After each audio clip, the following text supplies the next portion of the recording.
Hi guys, इस video में हम लोग बात करेंगे जो भी स्टूडेंट्स आप लोग अगर एनआईएस का अक्टूबर पब्लिक एग्जाम्स के लिए अप्लाई किया हुआ है या आप एग्जाम फीस पे किए हो एग्जाम्स देने के लिए, तो आप लोग के प्रैक्टिकल एग्जाम्स के बारे में बात करेंगे कि आपका प्रैक्टिकल एग्जाम्स का डेट शीट कब आने वाला है या हॉल टिकट कब आएगा, प्रैक्टिकल फाइल कैसे बनेगा और वाइवा के लिए कैसे प्रिपेयर करना है, इसमें सारा चीज़ है। तो बिना स्किप किए इस वीडियो को लास्ट तक देखते हैं। अगर पहली बार चैनल पर हो तो सब्सक्राइब जरूर कर लेना और वीडियो को लाइक कर लेना सो डैट कि हम लोग इस तरीके की हेल्पफुल वीडियोस आप लोग के लिए शूट करते रहें, ठीक है। अब आगे बात करते हैं कि प्रैक्टिकल एग्जाम जो अक्टूबर का होना है, जो सितंबर में स्टार्ट हो जाता है हर बार। पिछली बार जो है सितंबर मिड में स्टार्ट हुआ था 10 तारीख के बाद से, तो इस बार कब होना है उसके बारे में बात करेंगे, ठीक है। सबसे पहले बात करते हैं आपकी प्रैक्टिकल एग्जाम्स के डेट्स को लेके। प्रैक्टिकल एग्जाम्स का डेट अभी तक एनआईएस की तरफ से अनाउंस नहीं हुआ है और इस मंथ के एंड तक अनाउंसमेंट हो जाएगा। उसमें आपको मेंशन रहेगा क्लास 10th में या क्लास 12th में कि आपका किस डेट को क्या प्रैक्टिकल एग्जाम्स होगा। तो इसमें कुछ फ्लैक्सिबिलिटी दी जाती है स्कूलों को भी कि आपके लिए ये डेट्स है, इन डेट्स के बीच में ये सब्जेक्ट्स का आप प्रैक्टिकल एग्जाम्स कंडक्ट करते हैं ना, और हमें मार्क्स बता देना कि कितना स्टूडेंट्स ने स्कोर किया हुआ है, ठीक है। तो इसमें अगर आपने पीसीबी लिया होगा तो उसके बेसिस पे भी मार्क्स होते हैं आधे, और आधा जो है प्रैक्टिकल का होता है, तो वो सब जुड़ के आता है, ठीक है। तो ये तो रहा प्रैक्टिकल एग्जाम्स डेट्स का। इस मंथ के एंड तक आपको वेट करना है। जैसे डेट्स अनाउंस हो जाता है तो आपको पता चल जाएगा कि कब है आपका प्रैक्टिकल एग्जाम्स। उसके साथ साथ अब उतना से तो इनफ नहीं है, क्योंकि आपको ये भी पता होना चाहिए कि मेरा एग्जाम्स हो कहाँ रहा है, तो वो पता चल जाता है हमें हॉल टिकट में। तो हॉल टिकट जैसे आ जाता है तो आप हॉल टिकट ले सकते हो, और हॉल टिकट पे आपको मेंशन होगा कि इस सब्जेक्ट्स का जो है इस डेट के बीच में वहाँ पे गैप्स दी जाती है। लेट से कि आपका 10 सितंबर से लेकर 15 सितंबर तक ये आपके पेपर होने वाला है। जैसे फिजिक्स का प्रैक्टिकल एग्जाम्स होना है, अगर क्लास 10th में तो साइंस का प्रैक्टिकल एग्जाम्स होना है। तो इस तरीके से होता है, हॉल टिकट पर वो सारा चीज़ें मैंशनड हो जाता है, ठीक है। अब फिर जो स्टडी सेंटर उस पर लिखा रहेगा, जो प्रैक्टिकल एग्जाम्स का सेंटर रहेगा, वहाँ पे आप जाना होगा लेके hall ticket and ID card, और फिर वहाँ पे पेपर कंडक्ट होते हैं। वहाँ पे एक दिन पहले जाके हम पता करते हैं कि मेरा एग्जाम्स कब होगा, किस टाइमिंग पे होगा। वो एग्जाम प्रैक्टिकल आपका जो एग्जाम सेंटर होता है वो आपको बताते हैं, कंफर्म करते हैं। अब टाइमिंग क्या होती है एग्जाम्स के लिए, तो वो वही कंफर्म करेंगे, ठीक है, as I have told you. अगर अभी तक आपने चैनल को सब्सक्राइब नहीं किया है तो सब्सक्राइब कर लीजिए। बहुत सारे फ्री मटेरियल्स हम लोग यहाँ देने हैं। साथ में टेलीग्राम चैनल का लिंक नीचे है, वहाँ पे आप ज्वाइन कर सकते हो। वहाँ पे प्रैक्टिकल फाइल्स आप लोग को बने बनाए मिल जाएंगे, बस आपको कॉपी करना होगा, ठीक है। सारे मैनुअल्स वहाँ पे मिल जाएंगे। अब आगे बात करते हैं कि आपको प्रैक्टिकल फाइल्स को प्रिपेयर किस तरीके से करना है। प्रैक्टिकल फाइल्स प्रिपेयर करने के लिए कुछ स्ट्रैटेजीज, कुछ प्लानिंग की करने की जरूरत पड़ती है, क्योंकि आप लोग ओपन स्कूलिंग में हो, आप लोग को कोई डायरेक्ट एक्सपेरिमेंट तो कर नहीं रहे हो, तो रीडिंग्स कहाँ से मिलेगा। तो रीडिंग्स वगैरह के लिए हम लोग आपके लिए सॉल्यूशन प्रोवाइड कर दिए। आपको सिंपली क्या करना है, यहाँ पे एक टेलीग्राम चैनल का लिंक है, आप डोनविनर एकेडमी सर्च करोगे टेलीग्राम पे तब भी मिल जाएगा। लिंक हम लोग डिस्क्रिप्शन दे रहे हैं, वहाँ से भी जाके आप देख सकते हो। तो वहाँ पे हम लोग प्रैक्टिकल के लैब मैनुअल्स भी अपलोड कर देंगे, उनके सॉल्यूशन जो प्रोवाइड कर देंगे, वहाँ से आप कर सकते हो, ठीक है। अब करना क्या होगा, यहाँ पे जो भी सब्जेक्ट्स हैं आपको सबसे पहले एनालिसिस करना पड़ेगा कि मेरा कौन से सब्जेक्ट में प्रैक्टिकल है। जैसे आपके पास पीसीएम स्टूडेंट्स हैं तो फिजिक्स और केमिस्ट्री में आपका प्रैक्टिकल होता है। अगर आपका फिजिकल एजुकेशन है तो उस पर रहेगा, पेंटिंग है तो उसमें प्रैक्टिकल रहता है। अब एक बार अगर आपको सब्जेक्ट्स पता चल गया तो आपको उसका handwritten practical files prepare करना पड़ता है। अब प्रैक्टिकल फाइल्स सिंपली आप जाके मार्केट में बोलते हो कि मेरे को एक प्रैक्टिकल लैब मैनुअल चाहिए, तो प्रैक्टिकल फाइल्स दे देते हैं जिसमें वन साइडेड आपका प्लेन रहता है, वन साइडेड लाइन रहता है, रूल्ड रहता है, ठीक है।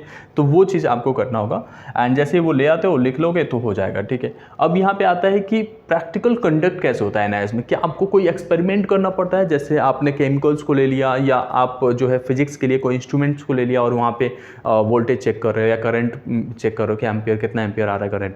तो ये सारी चीज़ें यहाँ पे नहीं होता। मोस्ट ऑफ द स्कूलों में जो है, जो हम लोग के एक्सपीरियंस है उसके बेसिस पे मैं बता रहा हूँ कि किसी भी स्कूल में जो है आपको केमिकल्स देके एक्सपेरिमेंट नहीं कराते। वहाँ पे आप एग्जाम हॉल पे जाओगे, वो आपको एक सीट देंगे, आंसर शीट देंगे, और 2-3 क्वेश्चंस को या तो बोर्ड पे लिख देंगे या उसका प्रिंट आउट दे देंगे। 3 क्वेश्चंस रहेगा, उस पर 2 क्वेश्चंस पे मतलब 2 एक्सपेरिमेंट पे आपको जो है डिटेल्स लिखने पड़ते हैं। तो वो आपकी कॉपी में पहले से ही रहते हैं, तो आप पढ़ के गए होते हैं तो आप खुद से लिख लेते हो। कुछ एग्जामिनर हेल्पफुल होते हैं तो आपको थोड़ा सा हेल्प प्रोवाइड कर देते हैं कि किस तरीके से एक्सप्लेन कर देते हैं, किस तरीके से आपको लिखना है। तो ये चीज़ जब आप खुद का प्रैक्टिकल फाइल खुद लिखते हो तो उससे आपको पता चल जाता है कि मेरे को लिखना कैसे, क्या एम रहेगा, क्या प्रोसीजर्स रहेंगे, क्या स्टेप्स रहेगा, क्या ऑब्जर्वेशन था एंड क्या रिजल्ट आया, जिस बेसिस पे आपको पूरे मार्क्स मिलते हैं। उसके साथ साथ आपको वाइवा के लिए भी प्रिपेयर करना पड़ता है, क्योंकि टीचर्स आपसे वाइवा पे क्वेश्चन पूछते हैं। कुछ चीज़ें ये भी देखा गया है कि प्रैक्टिकल सेंटर पे आप लोग से फीस कलेक्ट की जाती है या मांगा जाता है, तो आप वहाँ पे डिनाइल कर सकते हो। अब यहाँ पे आता है आपका वाइवा कैसे होता है। यहाँ पे वाइवा के लिए कैसे प्रिपेयर करोगे। तो वाइवा देखो आपके मोस्टली जो वाइवा का रूल होता है कि वो आपके एक्सपेरिमेंट जो हो रहा है उसकी बेसिस पे पूछे कि इसमें क्या केमिकल्स यूज़ किया, क्या सॉल्ट्स आया, या रेडिंग कैसे निकाला आपने, ये सारी चीज़ें होता है। बट टीचर्स जो है आपके बेसिक कॉन्सेप्ट्स को भी पूछ लेते हैं कई बार, तो उस पर भी आपको ध्यान देना है। जैसे लेट्स से कि इलेक्ट्रोस्टैटिक्स में हो तो आपसे पूछ सकते हैं कि ये चार्जेस क्या होते हैं, पॉजिटिव नेगेटिव चार्जेस क्या करता है, बहुत सारी अलग अलग चीज़ें पूछ सकते हैं, फोर्सेस पूछ सकते हैं, कुछ फॉर्मूला पूछ जा सकते हैं। अगर केमिस्ट्री में बात करें तो उसमें भी पूछा जा सकता है, या कोई डिवाइसेस जो इंस्ट्रूमेंट्स होते हैं एक्सपेरिमेंट करने के लिए वो उसके नाम पूछा जा सकता है, इसका काम क्या है वो पूछा जा सकता है। बट इतना भी ज़्यादा डिटेल्स में नहीं रहा, तो डरने की बात नहीं है, सारा सॉल्यूशन हम लोग आपको प्रोवाइड कर देंगे यहाँ पे, ठीक है। अब आपको जब भी एक्सपेरिमेंट करते हो ना तो उसके की कॉन्सेप्ट्स ये ध्यान रखो कि लाइक इस एक्सपेरिमेंट का हमारा एंड रिजल्ट क्या आ रहा है, क्योंकि उसकी बहुत ज़्यादा ज़रूरत होती है। जब आप पूरा वेल मेंटेन होकर जाते हो, पूरा नॉलेज लेके जाते हो एक्सपेरिमेंट प्रैक्टिकल्स के लिए भी या किसी भी चीज़ के लिए, एग्जाम्स में बैठने के लिए, तो आपको वहाँ पे ज़्यादा वैल्यू मिलता है। एग्जामिनर सोच के भी पूरा नंबर दे देता है, बट आप एकदम ब्लैंक जाओगे, आपको कुछ पता ही नहीं रहेगा, तो एग्जामिनर्स क्या करेगा, हो सकता है कि आपका 2-3 नंबर काट ले, और 2-3 नंबर का काफ़ी इंपॉर्टेंस रहता है, 2-3 प्रैक्टिकल्स है आपके पास, तो ठीक है। तो मेक श्योर कि सारा चीज़ें आपको पता रहे। अब कुछ चीज़ें देखा जाता है कि how to record the observations, मतलब ऑब्जर्वेशंस कैसे रिकॉर्ड करोगे, जो आपने एक्सपेरिमेंट कर रहे हो अगर, तो उसके क्या रिजल्ट्स आएंगे वो कैसे लिखोगे, क्योंकि वहाँ पे तो 2 आपको क्वेश्चन मिलेगा, उसके ऑब्जर्वेशंस कहाँ लिखोगे। तो क्योंकि एग्जाम सेंटर वाले कई बार इक्विपमेंट्स आपको देते नहीं, तो ऑब्जर्वेशंस कहाँ से लिखोगे, तो वो आपको जो है पहले से रीडिंग जो आपको आती थी उसको, जो आपको लगता है कि ये हमारा गेस्ट वैल्यू है, वो गेस्ट वैल्यू वहाँ पे लिख के आ जाते हो, ठीक है। ये कोई नहीं बताता, जो मैं आपको अंदर की बात बता रहा हूँ, ठीक है। यहाँ पे ही एग्जाम सेंटर वाले आपको थोड़ा हेल्प प्रोवाइड कर देता है। अब प्रैक्टिकल्स के क्वेश्चन जो है वो जैसे मैंने बताया कि 3 क्वेश्चन मिलेंगे और 3 में से 2 पे करना था, कोई 2 पे आप कर सकते हो, ठीक है। अब आपको होता है कि इक्विपमेंट से फैमिलराइज होना पड़ेगा, क्योंकि जब वाइवा के लिए बैठोगे तो वहाँ पे जब आप ये साउंड्स करोगे कि मेरे को सारे इक्विपमेंट्स पता है, तो एग्जामिनर्स वहाँ पे आपको नंबर देते हैं। अब इक्विपमेंट्स कौन से होते हैं वो सारा यहाँ पे मेंशन है, उसके साथ साथ हम लोगों ने आपको टेलीग्राम चैनल पे भी डाल दे देंगे, वहाँ से भी जान जाओगे। तो आपको इनके बारे में जो है थोड़ी इन्फॉर्मेशन रखना है, ठीक है। बाकी हम लोगों ने आप लोग के लिए केमिस्ट्री, फिजिक्स हो या बायो हो या कोई भी प्रैक्टिकल सब्जेक्ट्स है, उसके जो है एक अलग अलग सेपरेट वीडियोस आ जाएगा, उसमें सारा चीज़ें मेंशन रहेगा, A to Z सारा चीज़ें बताया जाएगा कि आपका प्रैक्टिकल्स एग्जाम्स कैसे होगा। बाकी यहाँ पे आपको ध्यान रखना है कि जैसे केमिस्ट्री के लिए है तो आपको बीकर्स क्या होता है, टेस्ट ट्यूब्स क्या होता है, बर्नर्स क्या होते हैं, और भी सारी चीज़ें हैं इक्विपमेंट्स के नाम, वो भी चीज़ें आपको मेंशन करना है, जैसे लाइक यहाँ पे मेंशनड है। ऐसे फिजिक्स में हो गया वर्नियर क्लिपर्स क्या होते हैं, इसके बाद से स्क्रू काउच क्या होता है, थर्मोमीटर्स क्या होता है, ऐसे बायोलॉजी के कुछ इक्विपमेंट्स होते हैं, वो भी आपको ध्यान रखना है। जैसे आपके लेंसेज की ज़रूरत पड़ती है फिजिक्स में, तो बायोलॉजी में आपको माइक्रोस्कोप्स की ज़रूरत पड़ती है। ये सब चीज़ें आपको जब पता रहता है तो आप जो है वहाँ पर अच्छे से साउंड्स कर पाते हो, आप बता पाते हो कि आपने किस तरीके से इसको ऑब्जर्व कर सकते थे, या आप कहाँ से रीडिंग्स उठा रहे हो, ठीक है। वैसे सबको पता होता है कि आपने कोई प्रैक्टिकल तो किया नहीं है, तो कहाँ से मिलेगा आपको रीडिंग्स, तो वो कहीं ना कहीं से आपने जो है ऑब्जर्व किया होगा, ठीक है।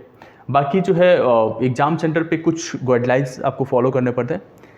टीचर्स के साथ बिहेवियर अच्छा रखिएगा, क्योंकि टीचर्स ही वहाँ पे जो एग्जाम सेंटर पे टीचर्स होते हैं वही आपके नंबर देते हैं, ठीक है। तो जितना अच्छे से बिहेव करोगे, वेल मेंटेन होके जाओगे आप, उतना ही ज़्यादा आपको वहाँ पे वैल्यू मिलेगा, ठीक है। ये नेचर्स का होता है, लाइक्स अट्रैक्ट लाइक्स।